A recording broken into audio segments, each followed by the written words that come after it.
Lumabas muna ako ng OB dahil hindi pa tapos si Ashley. Lumabas ako at naghintay na matapos ang best friend ko. Akalain mong preggy na naman siya.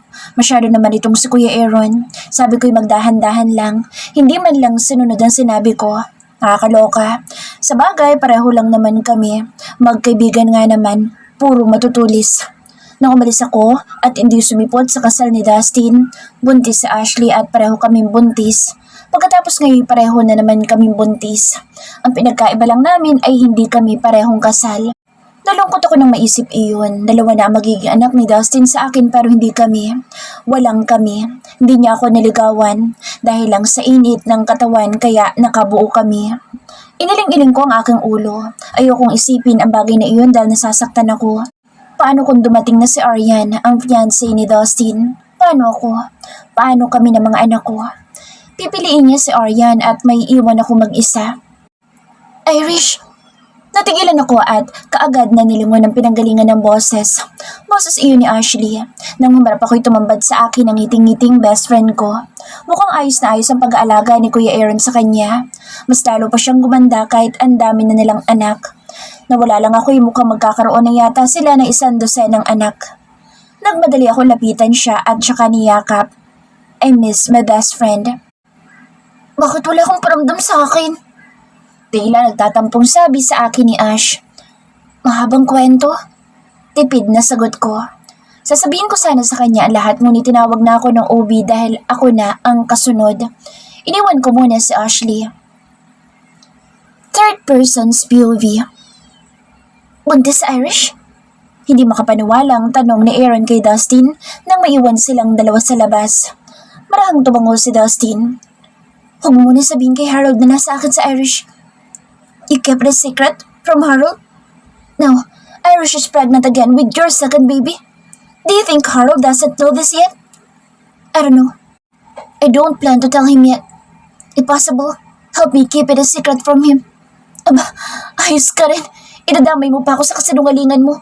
Ikaw ang nagsimula niyan, panindigan mo. Alam mo matagal nang hinahanap ni Harold sa Irish pero hindi mo sinasabi sa kanya. Napayo ko si Dustin. I want to teach Iris a lesson. Now that she has no one to run to but me. How about your fiancé? Alam niya bang magkakababy na naman kayo ni Irish? Napailing sa Dustin. Hindi ko sinabi sa kanya. Kapag sinabi ko yun sa kanya, baka sumugod siya bigla dito at baka sugurin pa niya sa Irish kapag nalaman niyang sa bahay nakatira sa Irish. Asshole! Isang malutong na tampal sa balikat ang nakuha ni Dustin mula kay Aaron. Sino ba talaga sa dalawang gusto mo? Bakit hindi mo nalampakasan sa Irish kung mahal mo at hiwalaan sa Aryan? Napayo ko si Dustin at natahimik ng ilang segundo. Irish POV. Pagkatapos ng check-up ko'y lumabas na rin ako. Binigyan lang ako ng gamot for 1 month at balik na naman ulit next month. Paglabas ko'y wala na si Ashley. Siguro'y nasa labas na kasama ang dalawa. Nang buksan kong pintuan ay tumambad sa akin ng 3. Lumapit kaagad sa akin si Dustin. How's the baby? Kaagad nitong tanong sa akin na parang may nangyari sa baby. Eh wala naman. Check up lang naman. Kumakatanong akala mo na paano na. Okay naman. Normal naman ang heartbeat ni baby. Sagot ko sa kanya habang himasimas ko ang tiyan ko. Lumapit naman sa akin si Ashley. Hindi ko nga pala nasabi na mas malaki ang tiyan niya sa akin. Sa akin, bagong usbong pa lang pero yung sa kanya'y halata na. Nasty, yayaan kita mag-overnight sa bahay ha. Marami tayong pag-uusapan. Yaya ni Ashley sa akin. Kaagad ako napatingin kay Dustin ngunit kaagad din siyang napatingin sa akin na tila ayaw niyang pumayag sa naisip ni Ashley na mag-overnight ako sa kanila. Hahanapin siya ni Danny. Kaagad natutol ni Dustin. Sinamaan ko siya ng tingin. Sinong Danny? Naguguluhang tanong ni Ashley. Wala pa kasi siyang kaalam-alam. My daughter. Kaagad na sagot ko. Ang dami kong hindi alam sa'yo ha. Kaya mag-overnight ka na sa bahay. Girls talk only. Hindi kasama ang mga lalaki matutulis. Natawa ako sa sinabi ni Ashley. Isama mo na si Danny. Gusto ko rin makita ang anak mo. Pamimilit pa ni Ashley na kaagad naman siyang siniko ni Aaron. What about us? Tila pabulong na sabi ni Kuya Aaron kay Ash. Che, gabi-gabi ba dapat tayo magkatabi? Isang gabi lang naman. Hindi mo ba matiis yun? Pagkatari ng best friend ko kay Kuya Aaron. Gusto ko nang matawa pero pinipigilan ko lang. Sinulyapan ko naman si Dustin. Nahuli ko siyang nakatingin sa akin. Nagpuppy eyes naman ako sa kanya. Sana naman huwag na siyang kumontra. Sana naman ay pumayag siyang doon muna kami ni Danny kahit isang gabi lang. She can stay overnight, but I will go with her. My lips parted because of Dustin's condition. Third person's POV. Ali! Helly! Hayden! Tawag ni Ashley sa kanyang mga anak. Trey! Dagdag na tawag ni Ashley sa bunso nitong anak. Umiyak na lumapit si Aliana sa kanilang kinaroroonan. Napuno ng luha ang mga pisngi. Ali, what happened? Kaagad na nag-alala naman si Ashley sa anak na umiiyak. Kaagad na tinuro nito si Helios, ang kapatid nito. Si Kuya Hel, pinayagan niya mag-overnight dito sa bayan, Jigs. Wala naman silang ginagawa kundi asarin lang ako. Umiiyak na sumbong ni Aliana sa mommy niya. Ang ganda ng batang ito. Stop crying, Ali. Okay, pagsasabihan ko ang Kuya Heli mo. Huwag ka na umiyak, okay? Pero nasa ni Ashley ang pisngi ni Aliana. Tumahan naman ito sa pag-iyak. Habang si Helios ay palihim na tumatawa dahil hindi pa rin ito tumitigil sa pang-aasar sa kapatid. Heli! Sinamaan ng tingin ni Ashley ang anak na si Helios. Tumigil ito at yumuko. Sorry, Mom. Kaagad na paghingi ng pasensya ni Helios. Ali, meet your tita Irish and your daughter, Danica. Nginitian ni Aliana si Danica. Hello po, Ate Aliana. Bati ni Danica kay Aliana. 7 years ang tanda ni Aliana kay Danica, kaya ate ang tawag nito.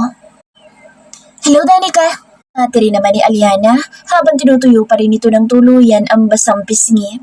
Nakagiting pinagmasa ni Irish at Ashley ang kanilang mga anak habang nag-uusap pagkatapos ng mga ito magpaalam sa kanila habang si Dustin naman at si Aaron ay nasa minibar. Ang sarap nilang pagmasdan kapag ganyan. Parang tayo lang noon. Sambit ni Ashley sa kawalan. Oo nga eh. Hindi ko nga akalaing nakahabol ako sa iyo. Nakagiting sambit ni Irish habang pinapanood ang mga bata na masayang nag-uusap. Si Hendrik at si Danica ay naglalaro dahil magkasing edad lang ito. Tara, sa theater room. Doon tayo para pag-usapan natin ang nangyari sa'yo. Habang nanonood, ikwento mo sa akin lahat ng hindi ko alam. Dapat ikwento mo sa akin lahat, ha? Hinawakan ni Ashley ang kamay niya at hinila siyang paakyat sa makintab na hagdanan. Pupunta sila sa theater room, nasa 4th floor. Balak pang palagyan ni Aaron ang kanilang bahay ng 5th and 6th floor, kaso hindi na muna pinayagan ni Ashley. Tinatahak nila ang pasilyo patungo sa theater room. Pagkapasok ay kaagad na tinungo ni Ashley ang napakalaking flat screen TV. Manonood ba tayo o magkukwento ako? Tanong ni Irish sa kaibigan. Lumapit si Ashley sa table at dinampot ang telepono. Wait lang, bestie. Pag-uusapan natin yan. Tatawagan ko lang si Nanay Nelia para padalhan ko dito ng pagkain. Wala pala tayong dalang pagkain. Tinawagan ni Ashley ang kanilang pinagkakatiwalaan sa bahay. Ilang minuto lang nitong pakikipag-usap sa telepono ay bumalik din ito kaagad sa pwesto niya. Okay na, pwede ka na magkwento. Umpisahan mo sa kasal ninyo ni Dustin kung bakit hindi ko sumipot. Nakatagilid ng upo habang nakaunan sa mga kamay si Ashley parap sa kanya. Inayos niya ang boses at saka sinimulan ng magkwento. Habang pinagmamasdan ang sarili sa salamin, tumutulo naman ang luha ni Irish dahil hindi niya talaga kayang pakasalan si Dustin. I can't marry him. Kapag pinilit ko pa ang sarili ko, baka mapupunta lang sa away ang pagsasama namin. Daing niya sa sarili habang nakatitig sa kanyang mukha gamit ang salamin. Tapos na ang pag-aayos niya at handa nang umalis ng bahay patungo sa simbahan. Mabigat ang mga paa na inihakbang palabas niya ng bahay. Nasa simbahan na ang mom at daddy niya. Tanging mga nag-ayos lang sa kanyang kasama niya. Ma'am, bakit po ba kayo umiiyak? Nasisirang make-up niyo. Dapat masaya kayo. Nakangiti dahil kakasal kayo sa isa sa mga handsome billionaire dito sa Pilipinas. Puna ng baklang nag-ayos sa kanya. Hindi ako masaya. Hindi ko siya mahal kahit na anong gwapo pa niya. Wala akong nararamdaman para sa kanya. Napanguso ang bakla. Nagulat na lamang siya nang mahina nitong tapikin ang balikat niya. Kaloka ka? Kung ayaw mo ko na lang. Ang swerte mo na nga kay Mr. Right. Wala ka na nga hanapin. Bukod sa gwapo, Reyna pa magiging buhay mo sa kanya. Hihintayin mo na lang siya umuwi sa gabi at gawin ang duties mo bilang wife niya. Kung ako yun, bubuka ka na lang ako gabi-gabi. Ganun. Pak na pak. Ulam na ulam yung husband ko. Maghahanap pa ba ako ng iba? Siyempre, fan na ako sa ulam na may kasama pang extra rice. Ay, mali. Extra hot coffee. Ay, mali pa rin. Extra juice. Ganun. Natawa siyang bigla sa sinabi ng bakla, ngunit hindi nawala ang plano niya na tumakas. Itutuloy niya ang pagtakas sa kanyang kasal. Hindi siya magpapakasal kay Dustin kundi tatakasan niya ito. Aalis siya kasama ang pinagbubuntis niya. Paglabas niya ng bahay para sana sumakay sa bridal car, may bigla na lang nahumintong itim na kotse sa kanyang harapan. Dumungaw mula sa bintana ng kotse ang isang gwapong lalaki. Miss, sakay na. Ha? Turo niya sa sarili. Dalaman niya ang kanyang likuran ngunit wala namang ibang tao roon kundi siya lang. Yes, ikaw. Pagkumpirma ng lalaki na siya nga ang kinakausap nito. Bakit? Tanong naman niya. Alam kong tutol ka sa kasal na mangyayari. Halata naman sa mukha mo. Meron ba ikakasal na umiiyak? Sagot nito. Kaagad niyang pinunasan ng kanyang pisngi. Ano? Sasakay ka ba o hindi? Nagmamagandang loob lang ako. Dagdag pa nito. Kung sasakay ako sa'yo, saan naman ako pupunta? May alam ako lugar na pwede mong puntahan. Suwestyon nito. Dahil sa kagustuhan niya talagang tumakas, kahit hindi niya pa ito kilala, ay sumakay siya sa kotse nito at dinala siya sa lugar kung saan doon siya nagtago ng 4 na taon. Ganun? Sino naman ang lalaking yun? Seryosong tanong ni Ashley sa kanya. Hindi ko kilala. Bigla niya nila akong tinulungan na tila alam niya ang nangyayari sa buhay ko. Baka naman stalker mo yun. Buti na lang hindi ka pinagsamantalahan. Ay naku, Irish. Mga desisyon natin sa buhay, wala talagang kwenta. Ano? Prangka lang. Wala talagang kwentang desisyon natin sa buhay. Pero yung desisyon kong pikutin si Kuya Harold mo, yun ang pinakamagandang nangyari sa buhay ko. Dahil kung hindi ko ginawa iyon, walang Aaron sa buhay ko ngayon. Nagtawanan silang dalawa. Pilya ka na ngayon, Ash, ha? Sinong hindi magiging pilya kung gabi-gabi na lang yata akong binabaon ng asawa ko sa kama?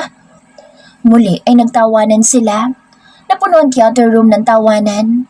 Sa halip na manood ay hindi na nila nagawa dahil inabot na sila ng antok. Inihatid sila ni Ashley sa kanilang matutulugan sa gabing ito.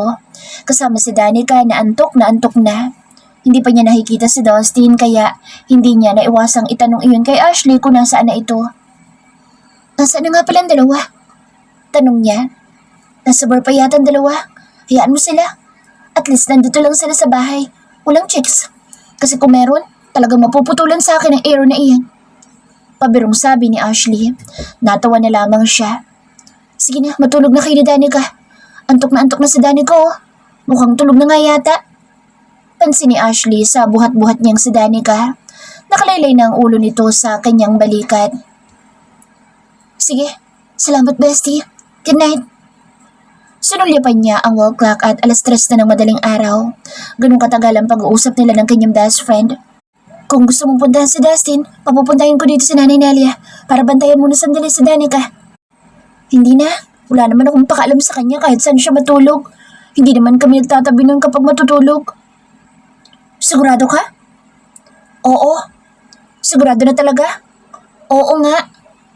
Paano kung tabihan yun ng mga batang kasambahay namin dito? May mga bata at magaganda pa naman kaming kasama sa bahay. Pang-aasar ni Ashley sa kanya. Kaagad naman siyang naalarma. Ha? Totoo? May mga magaganda kayo ditong Hindi natuloy ang sasabihin niya nang tumawa sa Ashley. Kaagad niyang tinapik sa balikat sa Ashley. Niloloko mo naman ako eh. Inis na sabi niya. Bakit parang natatakot ka? Ibig sabihin lang niyan, gusto mo na sa Dustin. Ikaw rin. Baka maghanap na iba si Dustin. Kaya puntahan mo na. Ako na muna magbabantay kay Danica. Di na, matutulog na lang kami ni Danica. Bahala na siya kung tatabihan siya ng ibang babae. Wala naman akong pakaalam. Okay, sabi mo eh. Sige na, pumasok na kayo at matulog. Binuksan niya ang pintuan at saka nagpaalam na rin si Ashley. Habang siya naman ay inilapag sa kama sa Danica, saka umupo sa tabi nito. Ilang beses siyang napatayo at nagpaikot-ikot saka iisip kung nasaan na si Dustin. Nasa isip niya sinabi ni Ashley na baka tabihan ito ng iba. Kaya ilang beses din niyang tinahak ang pintuan para sana puntahan si Dustin. Pero ilang beses din niyang kinalaban ang puso niya na huwag itong puntahan. Sa huli, natagpuan niya na lang ang sarili naglalakad na sa pasilyo para puntahan si Dustin sa minibar ng bahay. Mabuti na lang at gising si Nanay Nelia. Napagtanungan niya ito kung nasaan ang minibar. Inihatid siya nito doon. Nang buksan niya ito ay tumambad sa kanyang harapan ang namumulang mukha ni Dustin. Ang di niya inaasahan ay madadatnan niyang tanging isang babae ang kasama ni Dustin. Inaalalayan na ito ng babae na tumayo. Kaagad na napalingon sa kinaroroonan niya si Dustin. Kaagad na sumimangot ang kanyang mukha at tinasan niya ito ng kilay. Bakit ba siya naiinis? Bakit ba siya tila nagsaselos na may ibang babaeng nakaalalay kay Dustin? Ma'am, kayo po pala? Kaagad na sambit ng babae nang makita siya. Irish? Kaagad din nasambit ni Dustin. Nakasimangot siyang tinalikuran ng mga ito. Nagmamadali niyang nilakad ang palabas ng minibar, ngunit narinig niya mga yapak na sumusunod sa kanya. Irish! Nalalasing na tawag ni Dustin sa kanya. Hindi niya ito pinansin. Irish! Hey! Muli ay tawag ni Dustin hanggang sa makarating sa lobby. Hindi niya pa rin ito nilingon. Hanggang sa pagtaas ng hagdanan at sa pasilyo, doon nahawakan ni Dustin ang kanyang balikat. Irish! Hey! Napaharap siya dito. Taas noo at nakataas sa mga kilay na hinarap ni si Dustin. Hey! Yung nakita mo, inaalalayan niya lang ako. Alalay? Nagkukunwari ka lasing para alalayan ka ng magandang babae na iyon. Tingnan mo, nakakalakad ka naman na maayos. Kung hindi ako dumating, saan ka niya dadalhin? Inis na inis niya ng tanong dito. Nakapamewang pa siya na sinabihan ito. Biglang tumawa si Dustin. Don't tell me, nagsiselos ka. Hindi ako nagsiselos. Galit lang ako dahil nagkukunwari ka lasing. Pareho lang yun. Nagagalit ka dahil may babaeng umaalalay sa akin at maganda siya ha. Tila mapang-asar pa na sabi ni Dustin sa kanya. Lumaki ang butas ng kanyang ilong dahil sa sinabi ni Dustin. Lumalaki ang butas ng ilong mo. I know it. You're fucking jealous. Come on, honey. Honey mo mukha mo. Diyan ka na nga. Baka kung ano eksena pa maggawa ko dito. Nakakahiya sa may-ari ng bahay. Inis na tinalikuran niya ito at muling tinahak ang medyo madilim na pasilyo ng bahay. Nakasunod pa rin sa kanya si Dustin. Aminin mo nagselos ka. Pangulit dito sa kanya. Hindi nga. Bakit ako magsaselos? Wala naman tayong label. Inis na sagot niya dito at patuloy na naglalakad hanggang sa marating ang pintuan ng kwarto ng kanilang tinutulugan. Then, let's reach that level. Her eyes widened when Dustin suddenly pushed her to the wall. Nagabot ang kaba at bilis ng kanyang hininga. Amoy niya rin ang wine na ininom nito. Sa bawat paghinga ni Dustin ay tumatama naman iyon sa kanyang mukha. Bitawan mo ko, Dustin! Pinilit niyang patigasin ang kanyang boses dahil baka isang haplos lang dito sa kanya ay manlalambot na naman ang kanyang mga tuhod. Ganoon ang epekto sa kanya na isang right na ito. Kung noon ayaw na ayaw niya dito pero ngayon gustong gusto niya na ang mga haplos, halik at lalong-lalo na ang pag-angkin nito sa kanya. Let's make love, Irish! Bulong ni Dustin sa kanya na kaagad na nagpapikit sa kanyang mga mata. Tila gayuma sa pandinig niya. Tumutol kaagad siya sa naramdaman ng katawan at ng kagustuhan ng damdamin. Kaagad niya tinulak si Dustin palayo sa kanya at binuksan ang pintuan para pumasok. At nang nakapasok ay kaagad niyang sinarado ito. Kinalampag pa ni Dustin ang pintuan. Hey Irish! Open the door! Kalampag ni Dustin ngunit hindi niya ito pinansin. Sinulyapan niya si Danica na mahimbing na natutulog. Kapag hindi niya pinapasok si Dustin, baka mag-skandalo lang ito sa labas ng kwarto. Ayaw nitong tumigil sa pagpukpok ng pintuan. Nakakahiya. Buti na lang sana kung bahay nila ito. Wala din siyang nagawa kundi pagbuksan ito. Nang buksan niya ito ay kaagad siyang sinugod ni Dustin at kinuyumos ng halik ang kanyang labi. Pisil nito ang kanyang pangahabang patuloy ang marahas na paghalik nito. Nanlaban siya pero nanlambot din siya dahil sa klase ng halik nito na hindi niya kayang tanggihan. Dustin, ungol niya kaagad sa gitna ng mga halik nito. Halik pa lang nito ay napapaungol na siya. Say it again, honey. Tinitigan ni Dustin ang kanyang muka nang paghiwalayin nito ang kanilang mga labi. I wanna hear you screaming my name. Loud and clear, baby. Sambit nito sa gitna ng paghalik sa labi niya. Napapikit siya at unti-unting ninanamnam ang pag-angkin nito sa kanyang labi. Unti-unti ring napalitan ng pag-iingat ang paghalik nito sa kanya. Hanggang sa maramdaman niyang nasa loob na ng kanyang bulsa ang kamay ni Dustin. Tanging mga ungol na lamang ang maririnig sa kanya sa patuloy na ginagawa ni Dustin. Pinakawalan nito ang kanyang labi at biglang inilapit nito ang labi sa kanyang tenga. I wanna marry you, Irish. Please say yes. Bulong nito sa kanya na nagpatigil at nagpaawang sa kanyang labi. Hindi siya nakagalaw sa sinabi nito. Umawang ang kanyang labi at hindi niya inaasahang sasagutin niya ito ng yes. Napatitig sa kanya si Dustin. Ang buong akala niya itatalo nito sa tuwa dahil pumayag siyang magpakasal dito, ngunit nagbago ang ekspresyon ng kanyang muka at saka dinampian siya ng halik sa labi pagkatapos ay tumawa ito. Thank you, Irish. But it's not for you. It's for Aryan. I just practiced my speech for her. Uto-uto ka naman pala. How can I marry you? I no longer trust you, Irish. If I had to marry again, it was still Aryan. Just her and nothing else. Even if you're still carrying my child. Nahiya siyang bigla dahil sa sinabi ni Dustin. Kaagad naman siyang napayes dahil sa tuwa niya kanina. Dahil sa hindi may paliwanag na nararamdaman, naghalo ang sakit at pagkapahiya. Tumalikod na lamang siya dito at pasimpleng pinunasan ng luhang tumakas mula sa kanyang mga mata. Walang imik na tinungo niya ang kama para tabihan si Danica. Narinig niya ang mga hakbang ni Dustin palabas ng kwarto. Puro kaplastikan lang pala ang pinakita ni Dustin sa kanya. Pinaglalaruan na parang walang kwentang tao dito sa mundo. Pinaglalaruan lang nito ang kanyang damdamin. Irish POV. Tara na, baby. Binuhat ko si Danica. Sinadya ko pa na magsuot ng sunglasses para hindi mahalata ni Ashley na namamaga ang mga mata ko. Hindi kasi ako nakatulog kagabi dahil sa sama ng loob at sa pamamahiya ni Dustin sa akin. Inalok niya ako ng kasal pero binawi niya rin naman. Ang sakit eh. Ang sakit. Tuluyan na ako nagpaalam sa mag-asawa. Si Dustin, wala na siya. Kaninang umaga pa. Hindi ko alam kung nasaan na. Hindi man lang kasi siya nagpaalam sa amin. Bakit ko ba iniisip ang bagay na iyon? Ano naman kung hindi siya nagpaalam? Dapat siguro kailangan ko nang pigilan ang sarili ko mahulog pa sa kanya ng sobra. Dahil ngayon pa lang, ang sakit-sakit na. Ihahatid na kayo ni Aaron. Presenta ni Ashley ngunit kaagad kong tinanggihan. Og na bestie, magtataksi na lang kami. Kaagad natanggi ko kaya napanguso ang best friend ko. Huwag ka nang tumanggi. Ihahatid na kayo ni Aaron. Wala namang gagawin si Aaron ngayon. Siguradong hindi na naman papasok ang lalaking yun. Pamimilit ni Ashley kaya wala akong nagawa kundi ang pumayag na lang. Ayun na pala si Aaron. Turo nito sa aming harapan. Umarada si Kuya Aaron sa tapat namin at saka ibinaba ang tinted window at lumungaw doon. Sumenyas ito na sumakay na kami. Nagpaalam na ulit ako kay Ashley. Lumapit pa ako sa kanya para halikan siya sa pisngi. Aalis na kami. Salamat ulit, Ash. Next time ulit. Nag-wave ako kay Ashley habang papalapit sa sasakyan ni Kuya Aaron.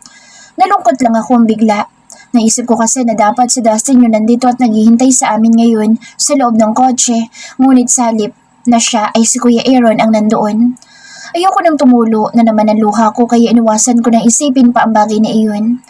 Nasa boxseat kami habang si Kuya Aaron lang ang nasa unahan. Irish? Kaagad na naibaling ang paningin ko sa unahan na magsalita si Kuya Aaron. Nakatungo kasi ako kanina habang hinahaplos ang buhok ni Danica. Kuya Aaron, bakit? Gusto mo na bang makita ang Kuya Harold mo? Bumagsak ang mga balikat ko. Gustong gusto ko, pero wala naman sila dito. Nasa ibang bansa. Isa pa, hindi ko rin sila nakontak. Tinawagan ko na isang beses si Kuya pero hindi niya sinasagot. Sagot ko at saka bumaling ang paningin sa labas. Maayos ka naman ba sa bahay ni Dustin? Siguro naman tinatrato ka niya na maayos. Wika nito habang seryoso sa pagmamaneho. Oo naman. Pagsasinungaling ko. Ang totoo nasasaktan na ako emotionally pero hindi ko yata kayang umalis sa bahay ni Dustin. Kahit ang sakit na manatili pa rin ako doon. Okay, sabi mo yan eh. Dahil kung hindi ka na natrato na maayos ng kumag na iyon. Ako na mismong kukuha sa'yo at sabahin na muna kayo ng anak mo. Mas malapit ka pa kay Ali. Ayos lang naman po kami ng anak ko. Sa bahay ni Dustin, Kuya Aaron. Huwag ka mag-alala. I fake a smile. Kahit anong totoo, ang sakit-sakit pa rin hanggang ngayon nang narinig ko mula kay Dustin kagabi. Ayoko maging istorbo sa pamilya ni Ali. Isa pa kailangan din ni Danica si Dustin. Kung doon kami titira sa bahay nila Ash at Kuya Aaron, paano pa magkakaroon ng bonding ang mag-ama ko? Kaya ko pa naman magtiis. Naihatid kami ni Kuya Aaron sa bahay. Pagdating ay tulog pa din si Danica nang ilapag ni Kuya Aaron sa couch. Siya na kasi ang nagbuhat dito, papasok sa bahay. Hindi rin nagtagal si Kuya Aaron ay lumabas din kaagad ng bahay pagkatapos nitong mailapag si Danica sa couch. Hinatid ko ito hanggang sa gate. Nang makaalis ay binalikan ko si Danica sa couch. Nadatnan ko si Manang Isay na binabantayan si Danica. Manang Isay, umuwi na po ba dito si Dustin? Tanong ko kaagad dito. Hindi niyo po ba alam, ma'am? Umalis si Senyorito Dustin kanina madaling araw. Nagmamadali nga po yun eh. May kausap siya sa phone kanina habang palabas ng bahay. Ang narinig ko lang ay tanging US. Mukhang aalis ng bansa si Senyorito Dustin. Sumbong sa akin naman ang Isay. Bumagsak ang mga balikat ko. Wala akong kaalam-alam. Paano ko sinundunan ni Dustin si Arian? Paano kung pakakasalan niya na si Arian sa ibang bansa? Paano kung pag-uwi niya dito ay kasama niya na si Arian at pareho na silang may suot na sing-sing? Binuhat kong muli si Danica para dalhin siya sa kanyang kwarto. Iniwan ko muna si Danica dahil tulog naman at nagtungo ako sa kwarto ko para magbihis. Pagpasok ko pa lang sa kwarto ay kaagad na nanubig ang aking mga mata. Hindi ko talaga maitatago na nasasaktan ako. Tumulo ang traidor kong mga luha. Hinayaan ko na lang na mapuno ang aking pisngi. Umupo ako sa kama habang patuloy ang pagtulo ng mga luha ko. Ngayon ko naramdaman ang naramdaman noon ni Dustin. Ganito pala kasakit ang magmahal. Ang magmahal sa taong may iba ng pakakasalan. Pinunasan ko ang aking pisngi nang mapansin ko ang aking cellphone sa ibabaw ng maliit na mesa. Kagad ko itong nilapitan. Hindi ako nagkakamali. Cellphone ko nga ang nasa ibabaw ng mesa. 2 araw na yata itong wala sa akin dahil kinuha ito ni Dustin. Pumasok mo muna siya dito bago umalis. Kagad kong binuksan ang cellphone ko. Wala namang nagbago. Sigurado akong hindi niya ito nabuksan. Hindi niya naman alam ang password. Nang buksan ko ang phone ko ay unang tumambad sa akin ang aking diary. Meron kasi akong diary app sa phone ko. Account ko dito ay simula pa ng pinagbubuntis ko si Danica at simula doon ang diary ko. Sinulat ko dito lahat na nangyari sa buhay ko at maging ang pagkadisgusto ko kay Dustin ay nakasulat din dito. Hindi kita magugustuhan, Dustin. Kahit ikaw na lang ang lalaki na matitira dito sa mundo.